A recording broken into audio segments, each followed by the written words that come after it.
బెంగాల్లో బీజేపీ అధికారంలోకి వచ్చిన అనంతరం తొలిసారిగా హిందువుల పండుగలను ఆనందోత్సాహాలతో జరుపుకున్నారు.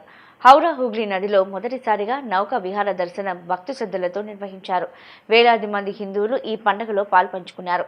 దైవ సంకీర్తనలతో నదీ తీరం మారుమోగింది.